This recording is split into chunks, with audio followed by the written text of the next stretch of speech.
Last week, the world lost a great inventor and great innovator in the computer industry, Clive Sinclair. Today we'll talk about his legacy and his impact on personal computers.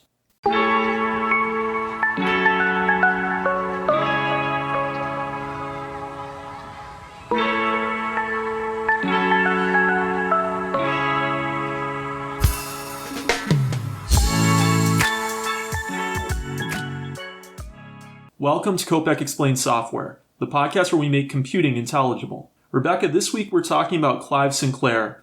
People are mourning his loss last week. He was a great innovator and a great inventor from the United Kingdom.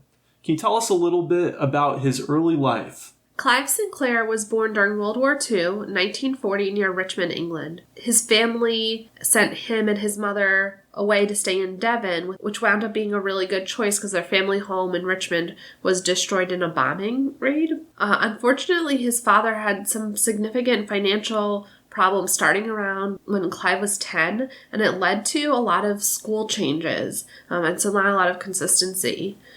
Growing up, it was said that Clive preferred adults and didn't play very many sports, but did very well in mathematics in school. Clive finished his schooling at 18. He decided not to go on to university and started his businesses. His first business was selling electronic kits by mail order. He designed a simple circuit that folks could build and ordered all the different components and then put them together as a kit and mailed them out to folks who wanted them. He also wrote handbooks and technical books that were published first starting in 1959, and these were about these electronic kits or building circuits, pretty technical topics as opposed to light fun reading, I guess you could say. In 1961 is when he founded Sinclair Radionics, and even from the beginning, Radionics had some challenges raising money and capital to advertise his inventions, but he really wasn't deterred. He took another job as a technical editor of a publication called Instrument Practice, and that helped to, keep him afloat while he was working on his inventions for Sinclair Radionics. Even in the beginning of his career, he seemed to be interested in the miniaturization of electronics. So how can you make circuits and things smaller, more handheld, and user-friendly in that way? So I think that was pretty forward-looking of him, especially nowadays when we think about the size of our phones and the different devices that we use and how powerful small devices can be. And he was a pioneer in miniaturizing some devices that we take for granted today, right? What were some of those?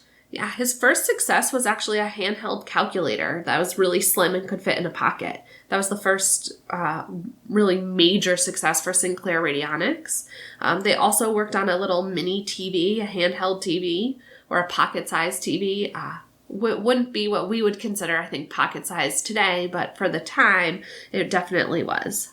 And so working on calculators, he had some experience with digital electronics.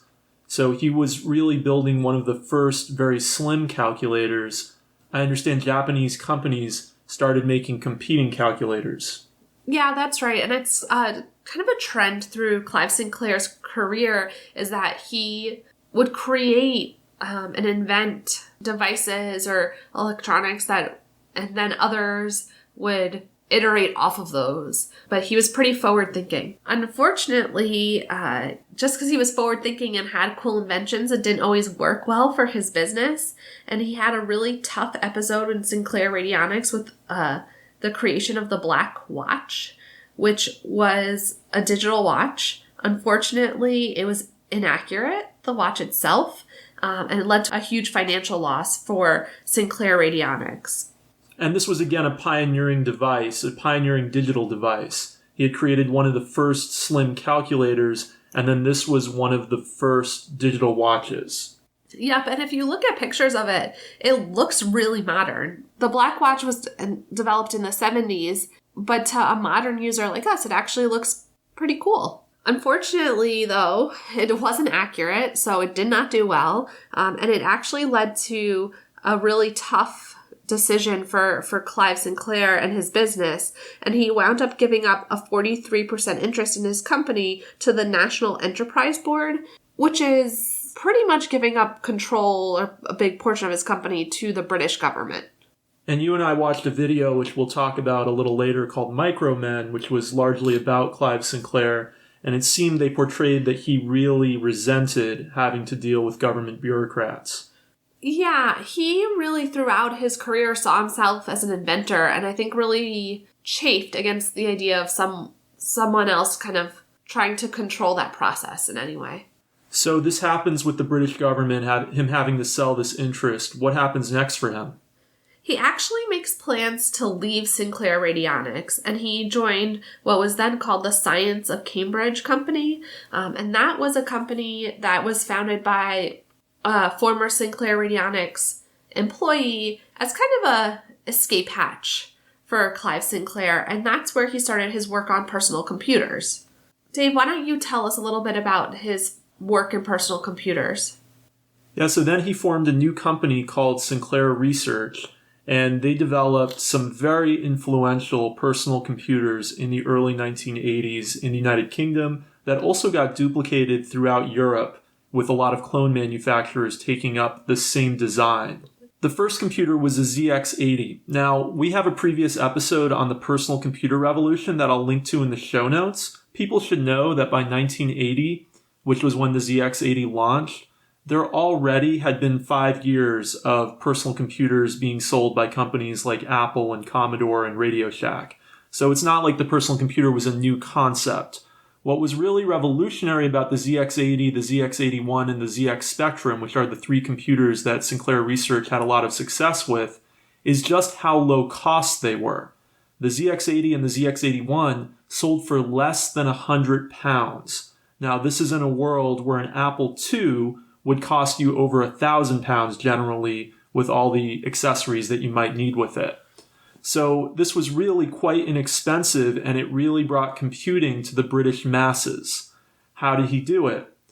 Well, it was still a nice-looking case that the computer was bundled in with a built-in keyboard, not unlike the Apple II, a keyboard that was highly criticized because it had kind of a chiclet design and had a mesh plastic thing kind of on top of it that made the keys kind of spongy. But aside from the keyboard, the rest of it used pretty standard components, and the key was that they just used as few components as possible. It had a Z80 microprocessor, which was a very common microprocessor at the time. The 2 most common microprocessors in personal computers at the time were things like the 6502, which was in the Apple II and the Commodore line, and the Z80, which was in the TRS-80 line in the United States, and the ZX line in England, and eventually actually the Game Boy as well. So these were very common microprocessors at the time, the Z80 line, and it had a very small amount of memory. Memory was very expensive in the early 80s, and this is one of the main way that they kept costs down. To get it under £100, this is hard to believe, it was even low for the time, the ZX80 had only 1 kilobyte of RAM. That's a crazy small amount of memory. Comparable computers of the time, like the IBM PC that came out in 1981 and the standard Apple II at that time, had 16 kilobytes of RAM. So this was really a very, very small amount. We talked about in a previous episode what is a byte that I'll link to in the show notes, just what a kilobyte is. But if you're not familiar, it's enough information to store just 1,000 characters, literally 1,000 letters of text. So it's a very small amount of RAM. So these were not serious business computers. These were designed for a home audience. And they didn't even have sophisticated video circuitry. The ZX80 and the ZX81, the first 2 in the line, only had black and white graphics, and they didn't really have much customized support for things like games. They really could only do text and some very primitive graphics in kind of a text-like mode. So you'd be surprised that they would actually sell well, but there was actually, as Clive Sinclair detected, a hunger in the UK and the rest of Europe for very inexpensive home computers. What they did have is they had a built-in BASIC interpreter. And BASIC was really the lingua franca of home computers at the time. So it was still enough to start learning BASIC and start inputting some simple basic programs that you might get in a magazine into the computer. And they sold millions of these very inexpensive computers. And they really hit it even bigger with the next one in the line, the ZX Spectrum. When the ZX Spectrum came out, it added color capabilities and more memory, and it only cost a little bit more. It started at an introductory price of £125, which even at that time, accounting for inflation and everything, is still very inexpensive and way below the price of most competing computers.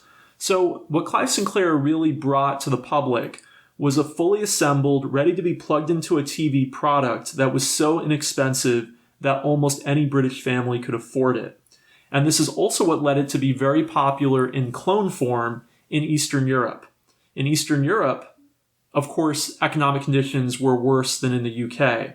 And so by having a design that used only standard components and no custom circuitry, it was able to be produced at a very low cost. And so these computers became very kind of standard issue design for the computers of Eastern Europe. So Clive Sinclair and his vision of using standardized components, very little custom circuitry, and the bare minimum to get basic across so that people can use it was very influential, not just in the UK, but also throughout Eastern Europe.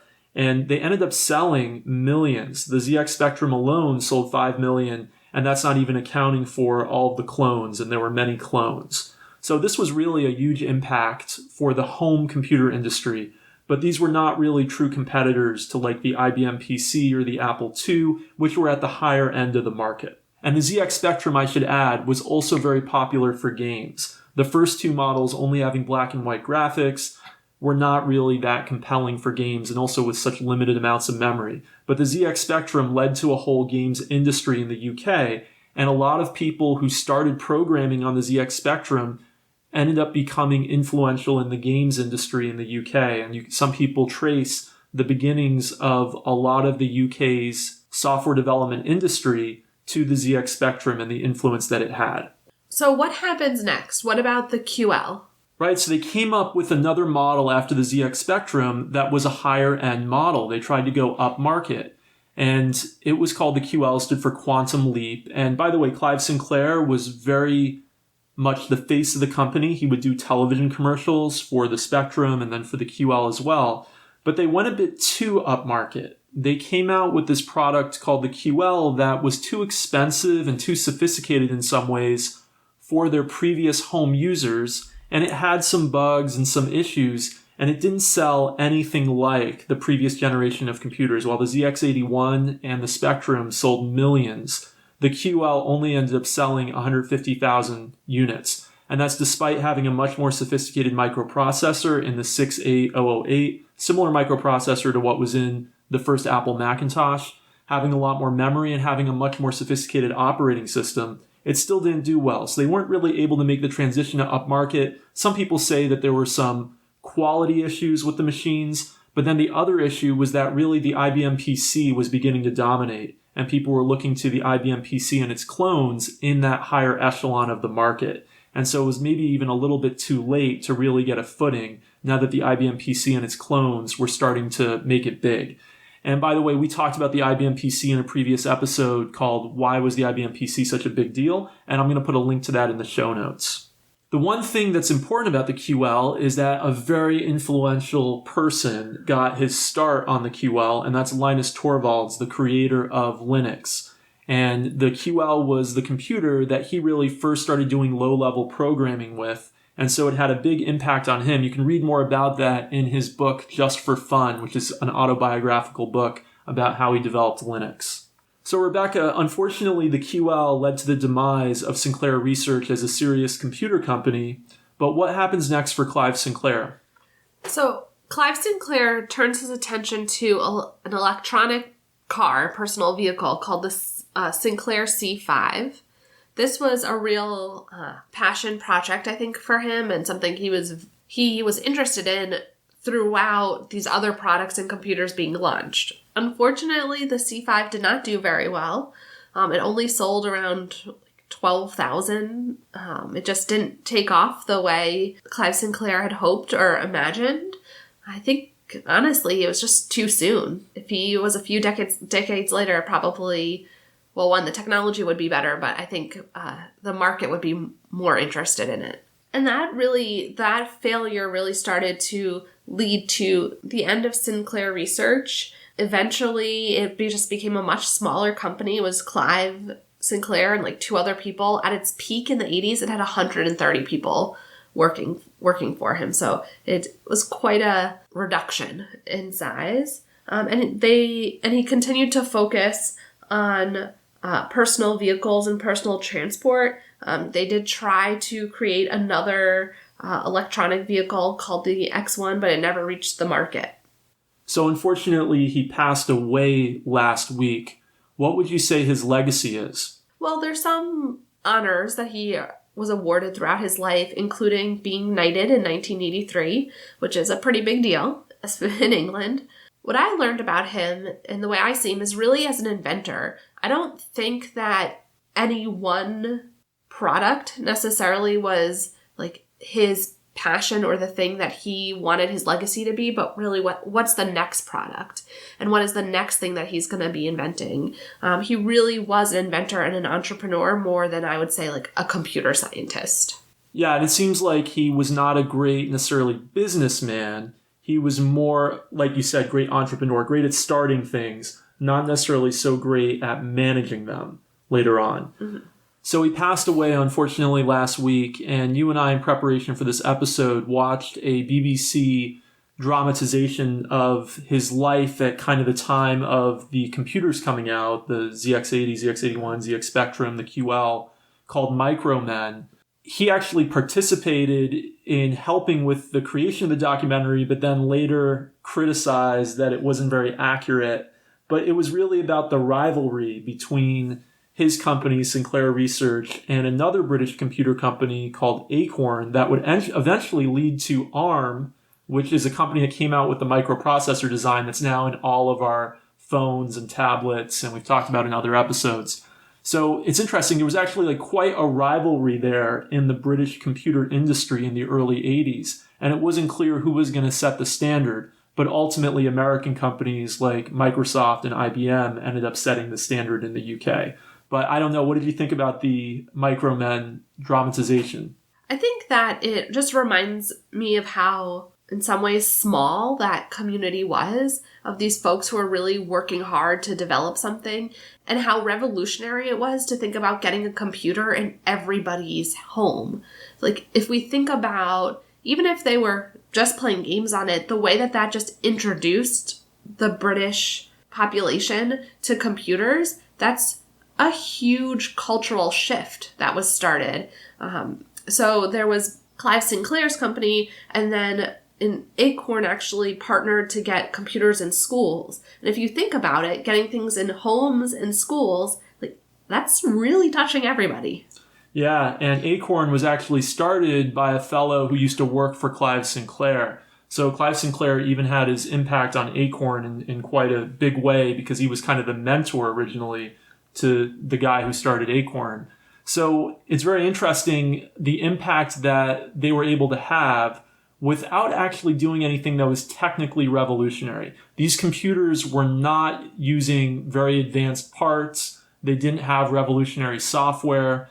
They were basically pretty similar to a lot of the home computers on the market already from Apple or Commodore. In fact, they had less capabilities. But the key was just that they brought the price down so that these computers were accessible to everybody. And who knows how many software developers, hardware engineers would have never come into the field if it wasn't for bringing down the price. So it's interesting that sometimes the most revolutionary thing you can do is just make something less expensive. All right, thanks for listening to us this week. Rebecca, how can people get in touch with us on Twitter? We're at Kopec Explains, KOPECEXPLAINS. Thanks for listening, and we'll see you next week. Bye.